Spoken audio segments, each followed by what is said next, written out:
சொலைவன காட்டுல லக்கி கொக்கு அப்படிங்கிற ரெண்டு சகோதரிகள் வாழ்ந்துட்டு வந்தாங்க. அந்த காட்டுல கிடைக்கிற காய்ந்த விறகு கட்டைகளை சேகரிச்சு அத அக்கம் பக்கம் காட்டுல வித்து அதுல இருந்து கிடைக்கிற காசை வச்சு வாழ்ந்துட்டு வந்தாங்க. இதே மாதிரி ஒரு நாள் லக்கியும் குக்குவும் அங்க இருக்கிற ஒரு மரத்துல விறகு கட்டைகளை சேகரிச்சுக்கிட்டு இருந்தாங்க. அக்கா, எனக்கு ரொம்ப தாகமா இருக்கு. நாம போய் பக்கத்துல இருக்கிற நதிக்கரையில தண்ணி குடிச்சிட்டு வரலாமா?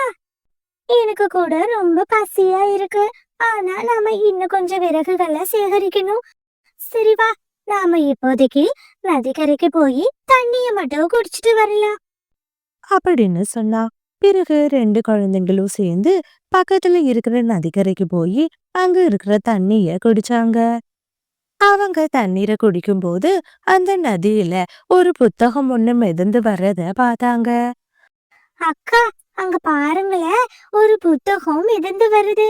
அது பார்க்க ரொம்ப பளபளப்பா இருக்கு. அப்படின்னு சொன்ன லக்கி பிறகு அந்த புத்தகத்தை எடுத்தா. அந்த புத்தகம் பார்க்கிறதுக்கு ரொம்பவே பளபளப்பா அழகா இருந்தது. அதனால குழந்தைங்க ரெண்டு பேரும் அந்த புத்தகத்தையும் எடுத்துக்கிட்டு அவங்க விறகு கட்டைகளை சேகரிச்சு வச்சிருக்க அந்த இடத்துக்கு வந்தாங்க. ஆனா அவங்க சேகரிச்சு வச்சிருந்த விறகு கட்டைகள் அந்த இடத்துல இல்ல. இதனால குழந்தைங்க ரெண்டு பேரும் ரொம்பவே கவலைப்பட்டாங்க. என்ன குக்கு, இங்கதானே நம்ம விறகுகளை வச்சுட்டு போயிருந்தோம். ஆனா இப்ப அந்த விறகு கட்டைகளை காணோம். அட கடவுளே, இப்போ விறகு கட்டைகள் இல்லைன்னா நாம இன்னைக்கு எப்படி சாப்பிட முடியும்? அப்படின்னு சொல்லிட்டு குழந்தைங்க ரெண்டு பேரும் கவலைப்பட்டு அழுதுட்டு இருந்தாங்க. அக்கா, எனக்கு என்னமோ இது அந்த கோரி அத்தையோட வேலையா இருக்கும்னு தான் தோணுது. அவங்கதான் நாம தண்ணி குடிக்க போகும்போது நம்மள பார்த்து சிரிச்சுக்கிட்டே வந்தாங்க. கண்டிப்பா அவங்க தாங்க இந்த வேலையை பார்த்திருக்காங்க. அவங்க எப்ப பார்த்தாலும் நாம சேகரிச்சு வச்சிருக்க விறகுகளை திருடிடுறாங்க. கொஞ்சம் கூட அப்பா அம்மா இல்லாத குழந்தைங்களாச்சுன்னு நம்மள நினைச்சு இறக்கப்பட மாட்டாங்க. அதுக்கு மாறா நம்மளோட பொருட்களை இப்படி திருடிட்டு போறாங்க. அப்படின்னு சொல்லி குழந்தைங்க ரெண்டு பேரும் மாறி மாறி அழுதபடியே பேசிட்டு இருந்தாங்க.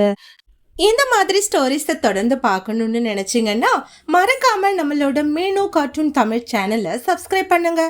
குழந்தைங்க பேசுறத கேட்டு அவங்க மேல பரிதாபப்பட்ட அந்த மந்திர புத்தகம் உடனே அதோட மாயாஜால சக்தியை பயன்படுத்தி ஒரு பெரிய விறகு கட்டைய அந்த இடத்துல வர வச்சுது.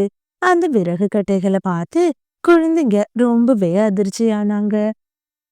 என்ன குக்கு, திடீர்னு இந்த இடத்துல விறகு கட்டை வந்திருக்கு? ஆமாக்கா, எனக்கு என்னமோ இது இந்த புத்தகத்தால வந்திருக்கும்னு தோணுது. பாருங்க, அந்த புத்தகம் எவ்வளவு மினுமினுப்பா இருக்குன்னு. ஆமா குக்கு, நீ சொல்றது நிஜம்தான். உண்மையாலுமே இது ஒரு மந்திர புத்தகம். சரி வா, நாம இருட்டுறதுக்குள்ள இந்த விறகு கட்டைகளை பக்கத்து காட்டுல வியாபாரம் பண்ணலாம். அப்பதான் நாம இன்னைக்கு சாப்பிட முடியும். அப்படின்னு சொல்லி யோசிச்சு குழந்தைங்க ரெண்டு பேரும் விறகு கட்டையை எடுத்துக்கிட்டு பக்கத்து காட்டை நோக்கி பறக்க ஆரம்பிச்சாங்க. பிறகு சாயங்கால பொழுதும் வந்தது. குழந்தைங்க ரெண்டு பேரும் அவங்களோட வீட்டுக்கு வந்து அந்த மந்திர புத்தகத்தை வச்சு பார்த்துட்டு இருந்தாங்க. பிறகு ரெண்டு பேரும் ஒன்னா சேர்ந்து மந்திர புத்தகமே எங்களுக்கு தேவையான உணவு பொருட்களை எங்களுக்கு கொடு. அப்படின்னு சொல்லி கேட்டாங்க. உடனே குழந்தைங்க கேட்ட அடுத்த நொடியே அந்த மந்திர புத்தகமும் குழந்தைங்களுக்கு தேவையான உணவு பொருட்களை கொடுத்தது. உடனே பசியோட இருந்த அந்த குழந்தைங்க அந்த உணவை ருசிச்சு சாப்பிட்டாங்க. இப்போ மறுநாள் காலையில பொழுதும் விடிஞ்சது. குழந்தைங்க ரெண்டு பேரும் வழக்கம் போல விறகு வெட்டுற இடத்துக்கு அந்த மந்திர புத்தகத்தை எடுத்துட்டு போனாங்க. இன்னைக்கு குழந்தைங்க விறகுகளை வெட்டாம அந்த மந்திர புத்தகத்துக்கிட்ட விறகுகளை தர சொல்லி கேட்டாங்க. உடனே அந்த மந்திர புத்தகமும் குழந்தைங்களுக்கு தேவையான விறகு கட்டைகளை கொடுத்தது. இது எல்லாத்தையும் தூரத்துல இருந்த ஒரு மரத்துல இருந்த கோரிக்காகவும் பார்த்துட்டு இருந்தா. என்ன ஒரு ஆச்சரியம்! இந்த குழந்தைங்க கிட்ட ஒரு மந்திர புத்தகம் இருக்கு. அந்த புத்தகம் மட்டும் நம்ம கிட்ட இருந்ததுன்னா கண்டிப்பா நமக்கு தேவையான எல்லாத்தையும் அது கொடுக்கும். எப்படியாச்சும் இந்த குழந்தைங்க கிட்ட இருந்து நாம திருடிடணும். அப்படின்னு யோசிச்ச கோரி பிறகு குழந்தைங்க தண்ணி குடிக்க போன அந்த நேரத்தை பயன்படுத்திக்கிட்டு அந்த மந்திர புத்தகத்தை எடுத்துட்டு அவளோட வீட்டுக்கு வந்தா. இந்த மாதிரி ஸ்டோரிஸை தொடர்ந்து பார்க்கணும்னு நினைச்சீங்கன்னா மறக்காம நம்மளோட மீனு கார்ட்டூன் தமிழ் சேனலை சப்ஸ்கிரைப் பண்ணுங்க.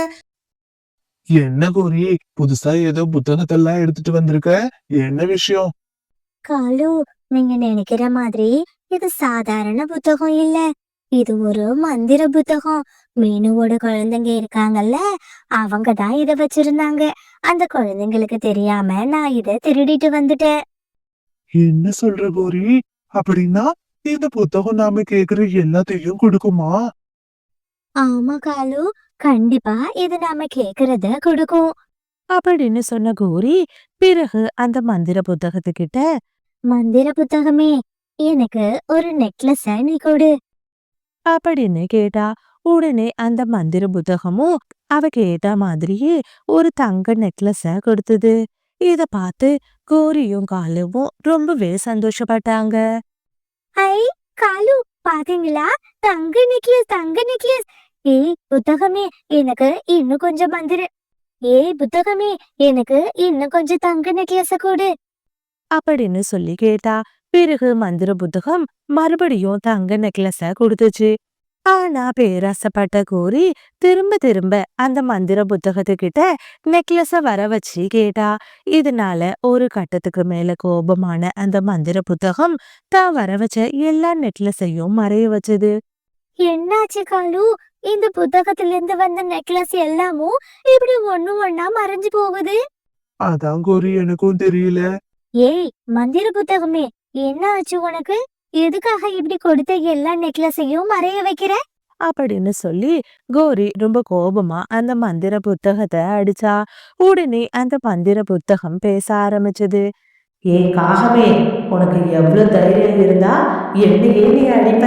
சரி பாவம், ஏதோ ஆசைப்பட்டு கேக்குறியேன்னு ஒரு தங்க நெக்லஸ வர வச்சேன். ஆனா அதோட உன்னோட பேராசை நிக்கல. மறுபடியும் மறுபடியும் நிறைய நெக்லஸ கேட்டேன். அதனாலதான் உன்னோட பேராசைக்கு ஒரு முடிவு கட்டணும்னு இந்த நெக்லஸ நான் மறைய வச்சேன். இனிமே நீ எது கேட்டாலும் உனக்கு கிடையாது. மந்திர புத்தகமே, தயவு செஞ்சு என்ன மன்னிச்சிரு. ஏதோ ஒரு ஆர்வத்துல இப்படி கேட்டுட்டேன். இனிமே நான் எந்த பேராசையும் படமாட்டேன். தயவு செஞ்சு இந்த தடவை நான் கேக்குறத மட்டும் எனக்கு கொடு. அப்படின்னு சொல்லி கோரி அதுகிட்ட கெஞ்சி கேட்டா. பிறகு மந்திர புத்தகமே, எனக்கு ஒரே ஒரு சின்ன மாளிகையும் ஒரு சின்ன காரும் ஒரு 50-60 சவரன் தங்கத்தை மட்டும் கொடு. இதுக்கு மேல நீ எதையுமே எனக்கு கொடுக்க வேண்டாம். கோரி கேட்டதை நினைச்சு கடுப்பான அந்த மந்திர புத்தகம் உடனே ஒரு குச்சிய வர வச்சுது. பிறகு கோரிய பயங்கரமா தாக்க ஆரம்பிச்சுது. அடி தாங்க முடியாம வீட்ல இருந்து ரொம்ப வேகமா வெளியேறினாங்க. ஆனாலும் அந்த மந்திர புத்தகம் அவங்கள பின்தொடர்ந்து போய் அடிச்சுக்கிட்டே இருந்தது. ஒரு கட்டத்துக்கு மேல காகங்கள் 2 பேரும் அந்த காட்டோட எல்லை பகுதி வரைக்கும் ஓடுனாங்க. பிறகு மந்திர புத்தகம் மறுபடியும் அந்த குழந்தைங்களோட வீட்டுக்கு வந்து அவங்க கூடவே இருந்தது. இப்போ அந்த மந்திர புத்தகத்தை வச்சு குழந்தைங்க அவங்களுக்கு தேவையான எல்லா பொருட்களையும் வர வச்சுக்கிட்டாங்க. மீனு மாதிரியே தான் நானும் என்னோட வேலைய தொடர்ந்து உங்களுக்காக பண்ணிட்டு இருக்கேன். ஆனா உங்கள நிறைய பேரு எனக்கு சப்ஸ்கிரைப் பண்ண மறந்துடுறீங்க. தயவு செஞ்சு சப்ஸ்கிரைப் பண்ணிட்டு பாத்தீங்கன்னா கண்டிப்பா எனக்கும் அது ரொம்பவே மோட்டிவேஷனலா இருக்கும். நீங்க எனக்காக கொடுக்குற ஒரு பெரிய பரிசாவும் இருக்கும். தயவு செஞ்சு சப்ஸ்கிரைப் பண்ணிட்டு பாருங்க.